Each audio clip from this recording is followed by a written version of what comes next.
Salut tout le monde, c'est Jordan d'Osébrié. Alors je suis à La Défense, mon ancien quartier d'affaires. Aujourd'hui on se retrouve pas pour une vidéo comme j'ai l'habitude de faire, mais je vais vous partager les meilleurs moments du meet-up que j'ai organisé avec Lingen. Lingen qui est l'expert en blogging du web.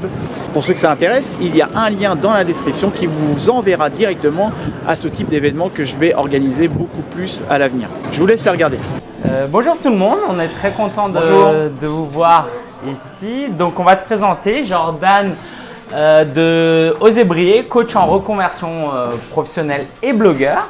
T'as l'air hésitant quand tu dis ça, hein? Coach en reconversion professionnelle? Ouais. Non, je te recommande même des personnes. Non, Jordan, c'est la personne qu'il faut aller voir si vous posez des questions, si vous êtes salarié et que vous ne savez pas s'il faut vous lancer. Et d'ailleurs, c'est le sujet d'aujourd'hui. Exactement. Donc, Jordan, si tu veux bien commencer à te présenter en quelques mots avant qu'on enchaîne. Ouais, bon, inutile de répéter mon prénom, hein. Je m'appelle Jordan, comme le basketteur. Ma mère aimait bien le basket. Auparavant, j'étais consultant dans les ressources humaines, j'étais salarié. Et ce que je vais aborder comme sujet aujourd'hui, qui est en lien avec le blogging, je vais aborder tout ce qui est intention de départ, l'intention de départ d'entreprendre. Et puis, comment partir d'une idée et valider cette idée pour se lancer dans votre propre projet. Alors, moi j'ai terminé mes études de la manière la plus lente. Officiellement, je suis bac plus 5, mais officieusement, je suis bac plus 7. En fait, j'ai passé 2 années à me réorienter. Et puis en fait, je suis passé du commerce à la communication aux ressources humaines, pour en revenir directement au conseil. Donc pour un mec qui n'a jamais aimé l'école, je trouve que c'est plutôt une belle performance d'être allé jusqu'à bac plus 7. Sachant qu'en plus de ça, j'ai fait lycée et BTS chez les cathos. Enfin, c'est pas contre toi. Hein, Je suis pas catho. Mais bon, en tout cas, pour quelqu'un qui n'aime pas l'école, en général, c'est pas la chose à faire. Ils m'ont fait encore plus détester l'école. Donc pourquoi est-ce que je vous parle de ça? Parce que j'ai remarqué que la plupart des personnes que j'accompagne ont un point de similitude. Donc toutes les personnes qui veulent devenir entrepreneurs et les personnes qui sont entrepreneurs, j'ai remarqué qu'il y a un point de similitude, était qu'elles avaient du mal avec l'école quand elles étaient plus jeunes. Et en général, les personnes qui avaient du mal vis-à-vis de l'école, qui sont entrepreneurs, elles ont aussi du mal avec le cadre managérial. Donc c'est aussi une des raisons qui fait qu'il y a pas mal de personnes qui ne se sentent pas forcément à leur place dans leur job. Moi, ça a été mon cas. C'est pas que j'étais un rebelle, hein, mais disons qu'il y avait certains besoins qui n'étaient pas assouvis lorsque j'étais salarié, comme mon besoin de créativité, mon besoin aussi de véhiculer mes valeurs, de me sentir utile, et puis j'apprenais plus rien du tout. Donc à partir du moment où vous ne vous sentez pas utile et que vous apprenez pas grand-chose, vous n'avez plus trop de raisons de rester là où vous êtes. Je pense que vous serez d'accord avec moi.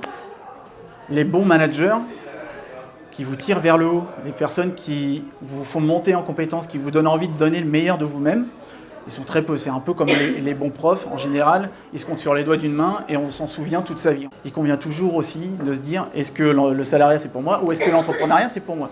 Déjà se poser cette question-là. Parce qu'il y a des personnes qui se disent que l'entrepreneuriat ça peut être une solution et puis quand elles se lancent, elles se disent, au final, gérer l'administratif, gérer la communication, gérer le commerce, le commercial, gérer la partie technique, elles se sentent vite submergées et à partir de là, elles reviennent un petit peu en arrière et elles retrouvent un boulot. Enfin, après, c'est pas pour vous décourager, mais déjà se poser cette question-là vis-à-vis de vos intentions. Dans 20 ans, enfin moi je suis persuadé que ça sera même avant 2030, 60% des métiers d'aujourd'hui seront remplacés par des robots à l'intelligence artificielle. Il y a juste à voir déjà ce qui se passe au Japon, même aux États-Unis, avec Google qui a racheté toutes les entreprises de cybernétique. Et même au Japon, il y a déjà eu les premiers humanoïdes aussi.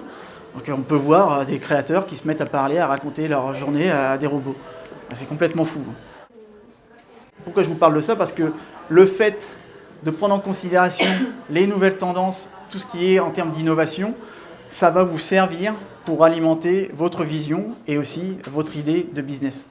La montée de la robotisation, il y a la perte de sens, la perte de l'équilibre vie pro-perso, mais aussi tout ce qui est perte d'employabilité et puis le besoin constant et croissant des entreprises à plus de flexibilité amène certains économistes à considérer le travail comme un modèle obsolète du siècle dernier. En fait, ce n'est pas forcément la fin du travail, la fin du salariat, il y aura toujours des salariés, mais c'est plutôt la fin du travail tel qu'on se le représente. Pour vous donner un exemple, l'année dernière, il y a eu 9 embauches sur 10 étaient des CDD et des contrats d'intérim. Donc alors, avant le travail, c'était en quelque sorte un devoir. On se devait d'aller travailler pour faire une sorte d'acte citoyen, en quelque sorte, quoi. Et puis aujourd'hui, voilà, il faut aller travailler parce qu'il faut bien travailler, il faut bien manger. Mais, à côté de ça, le fait de se dire, il faut aller bosser, on se dit qu'on a accès à une certaine sécurité de l'emploi qui, pour moi, n'existe plus, et accès aussi à un salaire.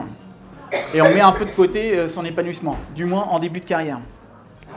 Et c'est que plus tard, on se dit qu'effectivement, le côté sécurité financière, est-ce que j'ai raison de le mettre en avant par rapport à mon épanouissement professionnel? Et pourquoi vous souhaitez entreprendre? Là, c'est vraiment le but de votre projet. Quelle est la cause de votre projet? Qu'est-ce qui vous amène à vous lancer dans ce projet-là et pas autre chose? Il faut toujours qu'il y ait une cause qui soit liée à votre intention d'entreprendre.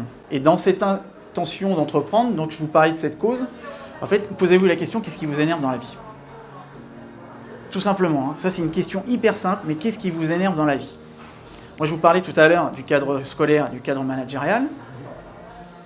Vous l'aurez compris, c'est un truc qui m'énerve encore un petit peu. Et la meilleure façon de reprendre ma revanche en quelque sorte sur l'école ou sur le cadre managérial de l'entreprise, c'était d'aider des personnes à se lancer elles-mêmes dans l'entrepreneuriat. Moi c'était en quelque sorte, c'est ma raison un petit peu. Mais c'est ma raison personnelle. Mais trouvez aussi votre propre raison personnelle pour pouvoir vous lancer dans l'entrepreneuriat. Voilà, j'espère que cette vidéo vous a plu. Il y a eu beaucoup de choses qui se sont dites et vu l'engouement qu'il y a eu pour ce type d'événement, je pense que je vais en refaire bien plus souvent. Donc je vous invite à vous inscrire directement soit à ma newsletter, soit à vous inscrire sur le site Meetup, dont vous trouverez le lien dans la description. Moi je vous dis à bientôt, ciao.